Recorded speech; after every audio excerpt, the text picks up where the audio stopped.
Сайн байцгаана уу? За би 2 сарын өмнө Сидней яваад Америкийн аяллаа визний ярилцлаганд ороод тэгээд Америкийн 10 жилийн виз авсан. Тэгсэн чинь манай таньдаг хүмүүс надаас "Эрка чи яаж визний ярилцлаганд орсон? Юу асуудаг юм байна? Хэр их мөнгө шаардагдсан? Ямар бичвэрээр бүрдүүлсэн? Тэгээд зуучлалын байгууллагт хандсан уу?" гэх мэт маш олон асуултууд надаас асуусан. Тийм болохоор би энэхүү бичлэгийг хийж байна.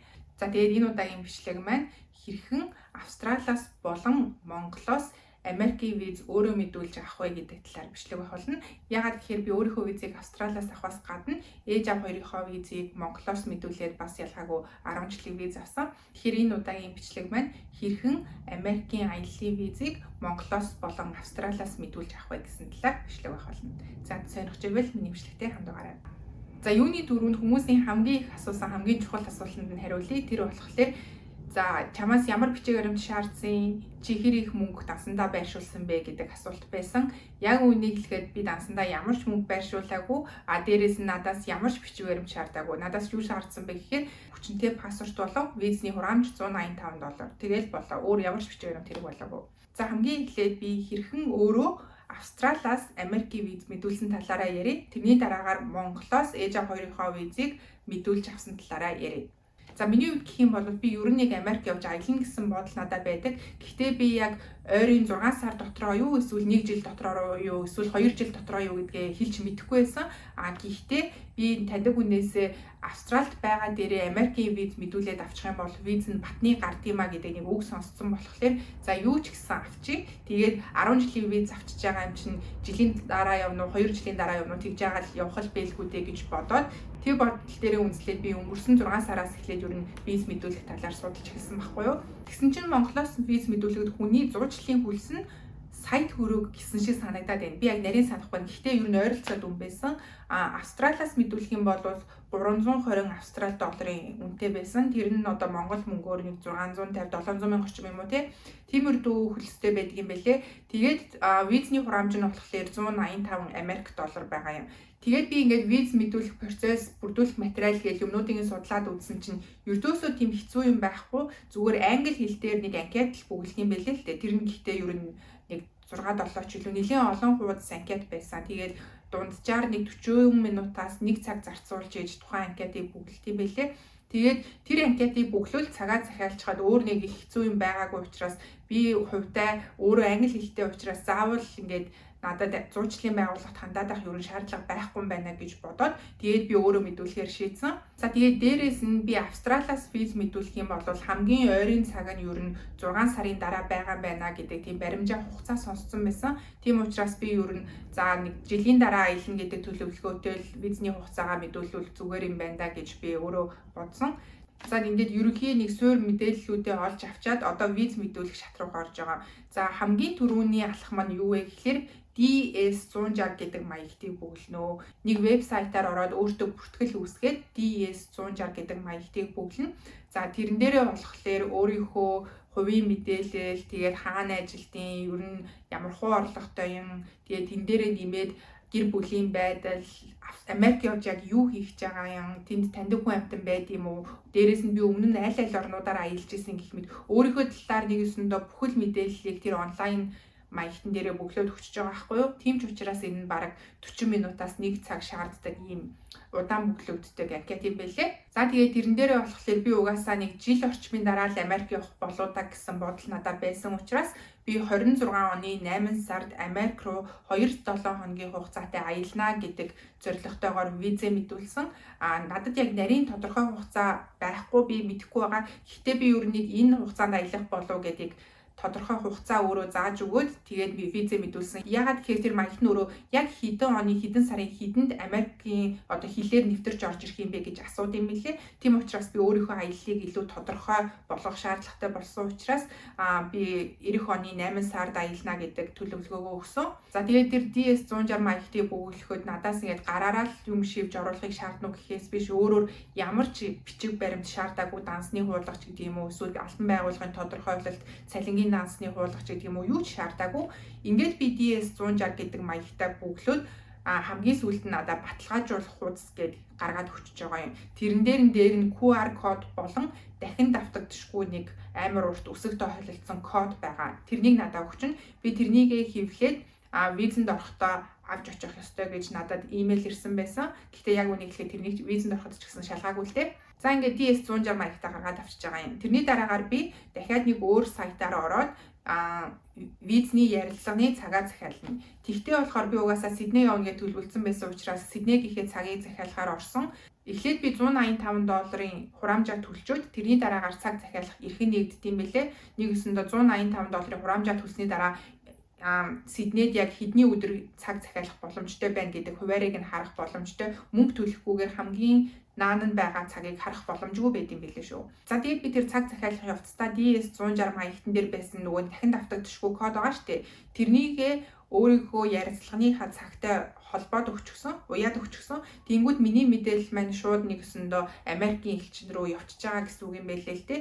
За тэгээд би Сиднейд цаг захиалах гэсэн чинь хамгийн наадах цаг нь 2026 оны 2 сард байсан. Уул нь бол би 25 оны 6 сард цаг захиалж байгаа шүү дээ. Тэгэхэд 8 сарын дараа цаг байгаа байхгүй юу?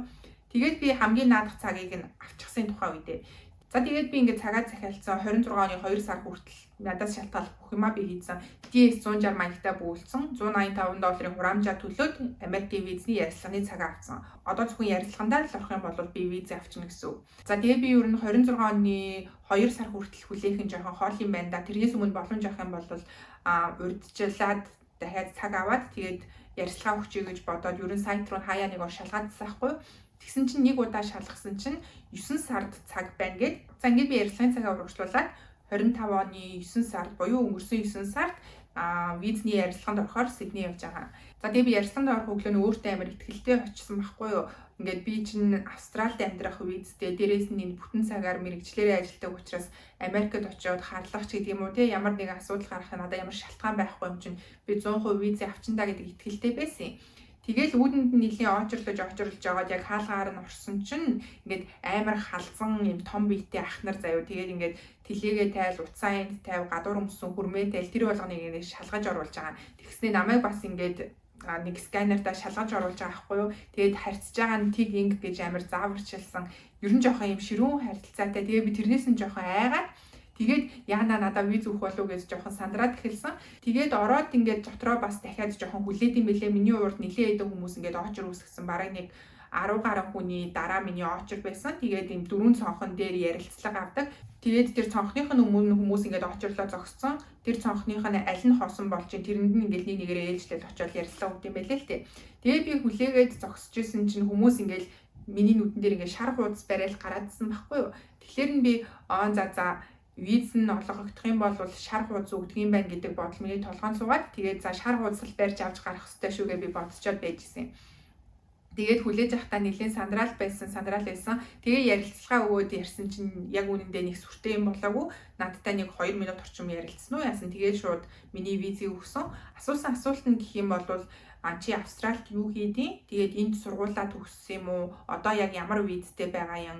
Америкт очоод хэр удахын яг юу хийх гэж байгаа юм гэж асуусан. Тэгээд дээрээс нь нэмээд аль орнуудаар аялж исэн. Газын зурвс тэр хаваар явж исэн үү гэж бас асуусан. Тэгээ би угаасаа тийм дайн дайжинтай юмар яваагүй гэж хариуллаа. Тэгсэн чинь шууд ингээд за ойлголоо би паспортыг чи авч үлдлээ. Виз чи ингээд гарсан. Паспортыг чиний гэрийн хаягийн дагуу хүргээд өгнө гэдгсэн. Ягаад тэгэхээр би визнийхээ цагийг захиалахдаа хэрвээ миний виз гарах юм бол миний паспортыг гэрийн хаягийн дагуу хүргээд өгөөрэй гэдэг сонголтыг хийсэн байхгүй юу? $30 билүү дээ илүү нэмж төлсөн. Хэрвээ тэгээгүй байсан бол би заавал 7 хоногийн дараа өөрийн биеэр Сиднейд ирээд дахиад паспорт авах шаардлага гарах байсан байлээ. Тэгээд ярилцлаган дээр зөвхөн миний паспортыг л надаас авсан. Өөр ямар ч бичгээр нь асуугаагүй. Тэр DS 160 гэсэн маягтай авчир гэсэн тэрнийг асуугаагүй. Бас санхүүгийн нөхцөл байдлыг нь тодорхойлох тийм бичгээр нь авчираарай гэсэн байхгүй юу? Тэгэхээр би дансны улаан болон цалингийн payslip гэж юм энд байдیں۔ Тэрнийгээ бариад очсон байсан. Дээрээс нь бас виз авчираарай гэсэн байсан. Тэр виз бас асуугаагүй. Тэгээд надаас юу н паспорт л асуусан, өөр юу ч асуугаагүй байж байгаад миний визийг өгсөн. Тэгээд амар нээдтэй би тэр цонхноосоо гараад цаашаа алхаад яг лифтээр суугаад доошоо буух гэсэн чинь нөгөө шар хуудасаа аваагүйгээ сандаг байхгүй юу. Тэгээд хамгаалагч тэр нь явж очиод надаа ингээд шар хуудас өгсөнгүй. Энд гарсан хүмүүсийг харсан чинь бүгдээр ингээд шар хуудас бариад ах шиг байсан. Би шар хуудасаа авч болох уу гэдгсэн чинь чиний виз чинь гарсан гэж чамд хэлсэн юм уу гэдэг байхгүй юу. Тэгэхээр тэгсэн миний паспортыг аваад үлдсэн. Уул надаа миний виз бол гарсан гэж хэлсэн гэдгсэн чинь виз нь гараагүй хүмүүст л зөвхөн тэр шар хуудсыг өгдөө штэ. Хэрвээ чиний виз гарсан бол чамд шар хуудас өгөхгүй гэдгсэн байхгүй юу. Тэгэхээр нь би Австралиас ч гэсэн ингээд Америкийн виз мэдүүлэхэд зөндөө хүмүүс ингээд виз авч чаддаггүй юм байна штэ. Тэгээ бас тэндээс харж исэн. Би ягаад ч юм ингээд угаасаа Австрали гэдэг юм хөгжингүй оронд байгаа энд амьдрах визтэй хүмүүс юм чинь Америк явахад ямар ч асуудалгүй байдаг байх та гэд бас угаасаа зөндөө хүмүүс тийж ярьдаг болохоор тэгээ бодсон байсан чинь үгүй юм билээ. Зөндөө олон хүмүүсийн виз бас татгалцдаг юм билээ. За тэгээ миний туршлага гэх юм бол ийм байна. Одоо ээж аав хоёрынхоо буюу одоо Монголоос хэрхэн Америкийн виз авсан талаараа ярив. Би 6 сард ингээд Америкийн визний ярилцлагын цагаа авчаад тэгээ би ээж аав хоёртоо би нэрээ ийм ярилцлагын цаг авцсан. Тэгээ юмыг ээж мэдхгүй Америк угаасаа аялна гэж боддtiin чинь визээ аваад бэлтцсэн байж. Тэгээд хизээч аялахад бэлэн амар байх гэдээ ээж аав хоёртоо хэлдэг байхгүй юу. Тэгсэн чинь манай ээж аав хоёр тэгвэл ээж аав хоёр нь ч гэсэн виз авчил та. Тэгээд чамайг аялах үед чинь дагаад хамт аялчихгээд тэгэнгүүт нь би шууд ээж аав хоёрынхоо визийг дахиад өөрөө мэдүүлхийгээ бодсон байхгүй. Угаасаа би чинь эндээс өөрөө мэдүүлчихэж байгаа штэ. Нэгэсэндээ мэдүүлэгч гэжтэй зөвхөн DS 160 маягтаа авцсан. Тэгээд ярилцлагын цагаа авцсан. Ярилцлагын цагаа хүлээж ирсэн. Тэгэхээр нь би ерөнхийдөө процесс нь ямар явагддаг вэ гэдгийг нь мэдээд авцсан юм чинь ээж аавынхаагаа бас өөрөө мэдүүлчихье гэж бодоод тэгээд өөрөө бүх юмыг нь хийсэн. Яг үнэндээ чанарын үед өртөөсөө ялгаа байгаагүй. Зөвхөн визний ярилцлаганд орох газар нь л нэг нь Австрали, нэг нь Монголд байсан. Бусад бүх процесс нь яг ижилхэн байсан. За тэгээд ээж аавынхаагаа мэдүүлэхдээ би яасан бэ гэхээр хүн тус бүр дээр буюу хоёр ширхэгийн DS 160 гэдэг маягтыг нь бөглөж байгаа. За тэгээд ээж аав хоёрынхоо хоёр тусдаа нөгөө нэг дахин давтагдчихгүй код байгаа шүү дээ. Баркод тэрнийг нь авцсан. Тэгээд үсэг тоо холилдсон кодыг нь бас аваад бэлтцсэн байсан. За тэгэнгүүтлээ шууд би нөгөө ярилцлагын цаг авдаг вебсайтаар нь ороод тэгээд ээж аав хоёртоо ярилцлагын цагийг нь авч байгаа. Энд дээр л нэг миний хас зөрүүтэй ялгаатай зүйл гарч ирнэ. Тэр нь юу вэ гэхээр ээж аав хоёр хамтдаа аялах учраас хамтдаа ярилцлаганд орно.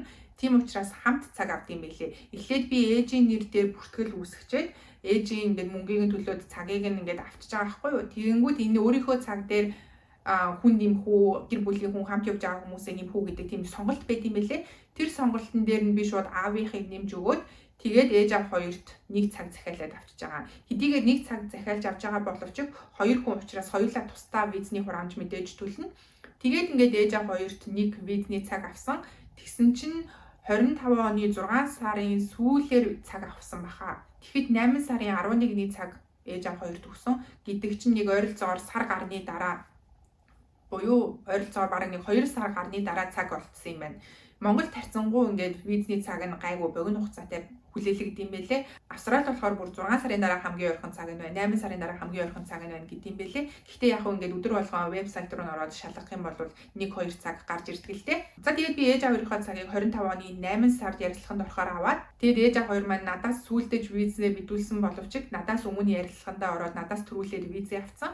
Ээж аав хоёрыг визэнд ороход болохоор та хоёр яг Австрали явж яах гэж байгаа юм? Тэнд очиод хэр удахын гэж асуусан гэсэн. Тэгсэн чинь ээж аав хоёр болохоор манай охин Австралид байдаг. Тэгээд Америк явж аялах гэж байгаа. Тийм учраас охинтойгоо хамт аялах гэж байгаа маа гэд яг л нөгөө нэг үнэн бодит байдлаа хэлсэн. Тэгсэн чинь тэгвэл та хоёр Австрали өмнө явж исэн юм уу? Австралийн визтэй юм уу гэж асууж байгаа. Тэгээд за зөвлөлөө гэд бараг 1 минут ярьсан гэсэн үү? 2 минут ярьсан гэсэн. Тэгээд бас паспортыг нь авч үлдээд виз чинь гарсан гэд хэлсэн гэсэн. Ээж аав хоёрын хувьд гэх юм бол бас ялгаагүй айгүй амархан ярилцлага болол тэгээд дууссан. Нөгөө нэг ялгаагүй санхүүгийн бичиг баримт гэл янз бүрийн материалууд аваад очсон чинь тэднийх нь алийг нь шалгаагүй зөвхөн паспортыг нь хурааж авсан гэсэн. Тэгээд нөгөө нэг би ээж аав хоёрын ярилцлагын цагийг нь захиалахдаа паспортаа өөрийн биеэр очиж авна гэдэг сонголтыг нь хийсэн байхгүй юу? Угаасаа Улаанбаатарт байдığım чи очиод авах нэг асуудалгүй гэж бодоод тэгсэн чинь харин нэг 4-5 хоногийн дараа ээжийн утас руу залгаад паспортаа ирж аваарай гэд тэгсэн гэсэн. Хэрвээ би нөгөө нэг гэрээр хүргэх сонголтыг нь хийгээд нэмэлт мөнгө төлсөн бол мэдээж бас гэртээ паспортаа хөрвүүлээд авч болох л байсан л та. За ингээд би өөрийнхөө болоо ээж аавынхаа Америкийн визийг авсан.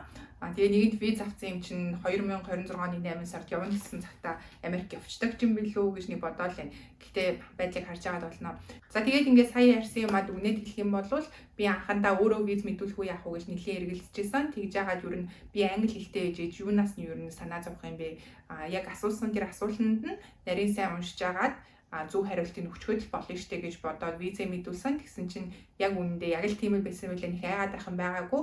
Тэгээ виз мэдүүлэхэд ердөөсөө Австралийн виз гэдэг шиг их материал шаарддаггүй.